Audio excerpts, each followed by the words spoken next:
everybody? It's your boy Big Slap, aka Slap McAfee. This isn't a wrestling hype video right here. This is actually a video on a very serious situation that happened between Raja Jackson and Psycho Stu.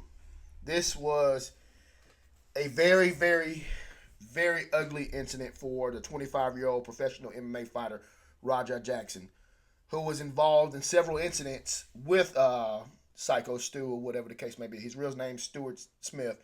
Stuart Smith is a veteran who's battled PTSD, who's a fan of professional wrestling, like many of us. Um, he's a fan of it, and he got into professional wrestling to help with his PTSD. This video right here is going to be on just the reality of how one incident can change your life. Can change your life. And it will not change your life for the better. It is going to change your life for the worse.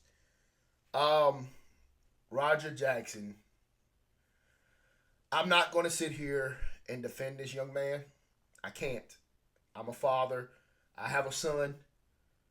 I'm not going to say Rampage did anything wrong in this young man's life because I don't know Rampage. I don't know their relationship behind what we see on the screens and behind what we see on um, behind what we see what they show us, to say the least, for what they show us, because they live their life very open, and it looks like that's having some negative effects on this young man Roger. He seems to be a young man who battles a lot of personal demons. Um, just besides this event, you can look at Roger. I've seen several instances where Rampage may have somebody come up to him or something like that, and Roger just give him this look, and it's like kind of like that look, like, hey, you make one wrong move. It's like a pit bull. He's like a pit bull, and if you make one wrong move, he's gonna bite the shit out of you. You know, you cannot have that type of mentality living in this world, man. You have to be in control of your emotions. I will say this, you know, I'm a jiu-jitsu practitioner. I've been training jiu-jitsu for years. I've trained with MMA guys for years. I've sparred them in the gym for years.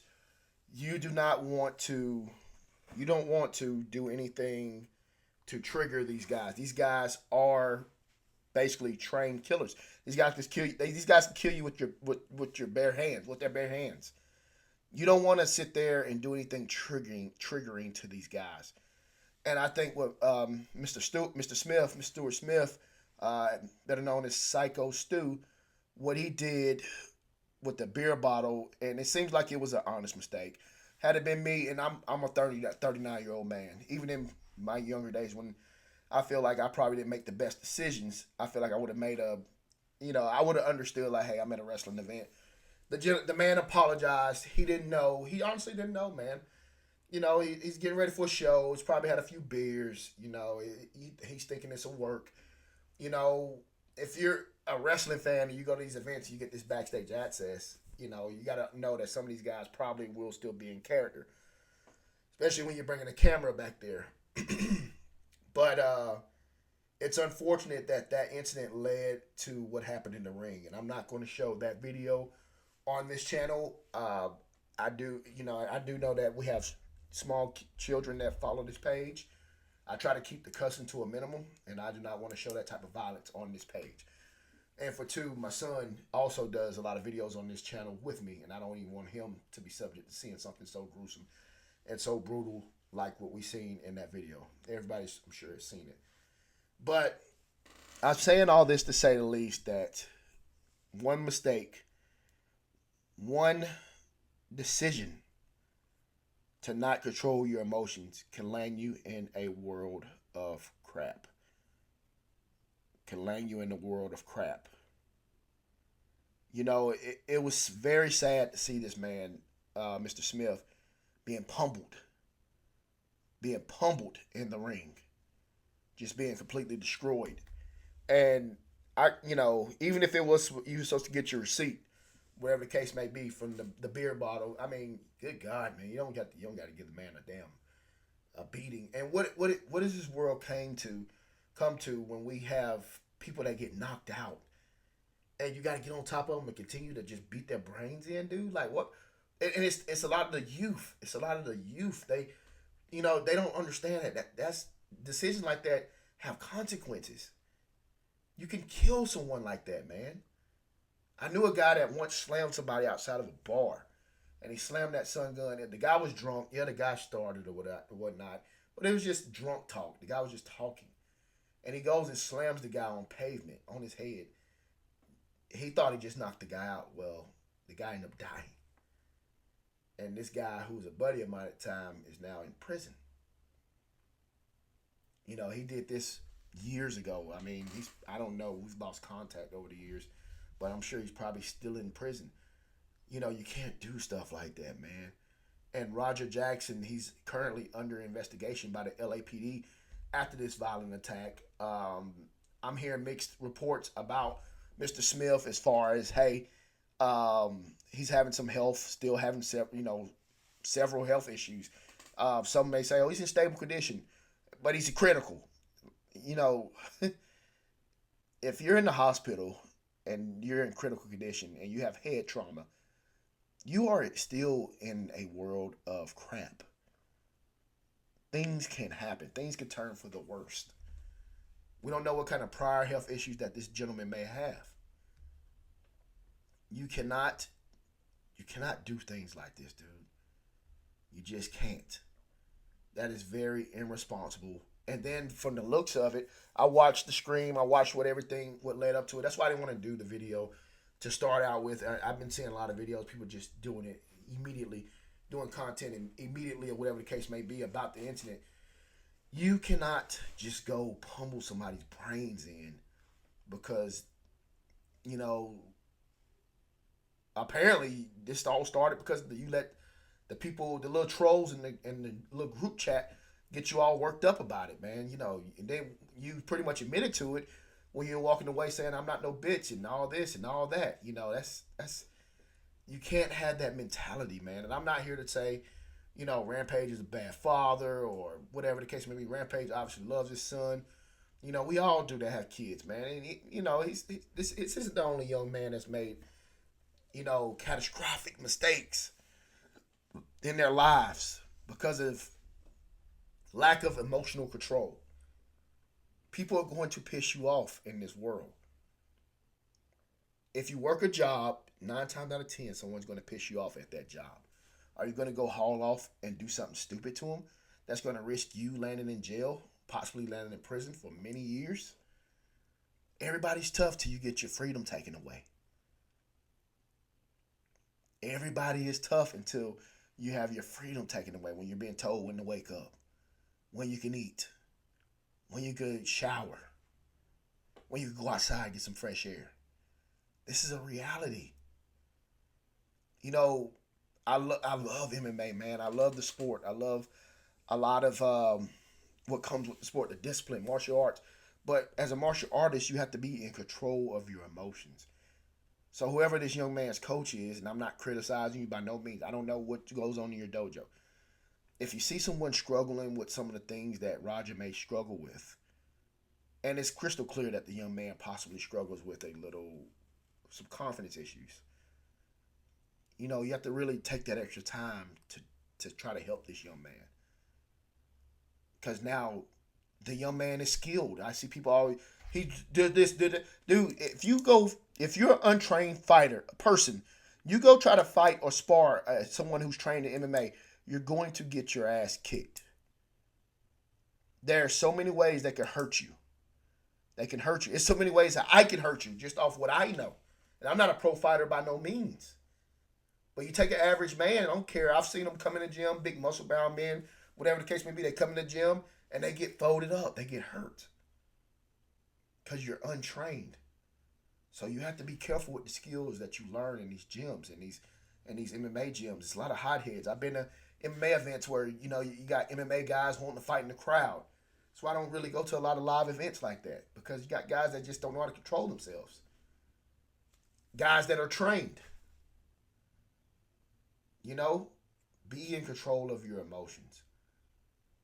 Roger Jackson, you're in for it, young man. You're in for it. You know, stuff like this does not happen without consequence. Had you been in the state of Georgia, they would have been had you in jail. I can tell you that now. Especially in the county I live in. If you would have done something like that at an event in the county I live in, you wouldn't have made it out. The police would have chased you down outside the event, and you would have just better walk home or wherever you went to, whatever the case may be. They would have put your butt in jail, bro. But I wish this young man the help, and I wish him luck through whatever's gonna happen to him. And as far as Mr. Stewart Smith, I wish you a speedy recovery, buddy. We're all wrestling fans. I love the sport. I understand the sport. I understand a lot of things are works, but I don't want to see a fellow wrestler get hurt like that, get brutalized like that in front of family, friends, fans. It was children in the crowd. You don't want to see stuff like that happen. And then the guys backstage, where were y'all, man? Why'd y'all get out there so late, dude? If someone's attacking one of your coworkers, dude, one of your fellow workers, man, you guys gotta get the hell out there and stop that crap, man. Can't let them get full mounted and just getting punched. Someone should have stopped that immediately. Whether you risk a tail whipping or not, you got to get out there and stop that, man. You can't let your guy get down there killed, man. It's not smart, man. It's not smart. But yeah, a lot of people are coming out speaking on this situation. I'll probably do a part two whenever we figure out what's going to end up being the ultimate disposition for Mr. Roger Jackson. Um, I do know this. It was very irresponsible. It was very violent. Very violent. Oh, he doesn't hit hard. It doesn't take a hard hit across the jaw. It doesn't take a hard hit across the jaw to do some serious damage. I seen some videos of like, oh, he wasn't hitting him that hard in mount. You could tell that you probably never fought or sparred or did anything in the combative's world. It doesn't take much. If I hit you just a little bit, it just takes a little bit across your jaw, I could probably kill you. This is very dangerous. It's very dangerous stuff, man. Um, my opinion, Mr. Jackson, you got to sit down, bro. Jail may not be the ultimate. You got to sit down in jail. You got to do a little time. You got to learn from this as an adult man. You have to learn, and you need to get the help. You need to get the help that you need because, young man, you seem to be a little bit disturbed, bro. A little bit disturbed. After a gruesome attack like that, man, the Alabama Slammer. The slam was it worse itself. You would have just slammed him. That could have been it itself. But then to get on top of the guy, I mean, good God, man. And for those who don't know the name of the slam, that was basically an Alabama Slammer. Hardcore Holly used to do that move. There's wrestlers that still do that move. But they're professional and they're trained, and the guys that know how to deliver that move safely know how to deliver it safely. And they're prepared for it. It looked like it could have been like just a basic double leg. That's probably why Stu didn't tuck his chin and break fall when he did. Looked like he had him and he thought he was probably just going to get dumped. He didn't realize he was just going to get flapjacked. So for some of those idiots that's making videos about this whole ordeal, the name of the move is called an Alabama Slammer. Bob Holly's done this move. There's a lot of wrestlers that do this move. It just was not done safely by Roger. It was a very violent incident. Some of the idiots out there saying, oh, Roger did it. No, that was wrong. He had no business attacking a man like that. No color of his skin, none of that BS. It was a dumb mistake Roger did. And he knows he made a mistake because he said, my bad. And you can see him clearly thinking about it when he was outside on the phone with his buddy. You cannot do things like this in life. You have to be in control of your emotions, or you will be put in jail. That's just the way this stuff works, man. And I hate for you to get locked up, I hate for you to get locked up over something like this, man. But you can't just brutally attack someone like this and think that you can just get away with it. It just sends a bad message to society in general. Violence is not the answer for a lot of stuff, man. Being a crash out is not the answer to a lot of this stuff, man. Some of you young folks need to wake the hell up. Violence is not the answer. Hurting people is not the answer. Stop listening to idiots that's sitting on their computers with nothing else to do and letting them get the best of you. Think. Think. Make decisions that's going to impact, that's going to have positive impacts in your life, not negative. This makes me very upset seeing something like this because it's a young man that's getting his life. One man is hurt, laying up in the hospital bed, and another man is about to probably be in prison. All for the sport that many of us who are on this channel, who follow this page, love. We love wrestling. We love pro wrestling. But anyways, that's it, man. I could rant on this all day, man. I'll probably do a live video, and we'll talk more about it in depth on live. Other than that, thank you guys for watching. We'll see you soon.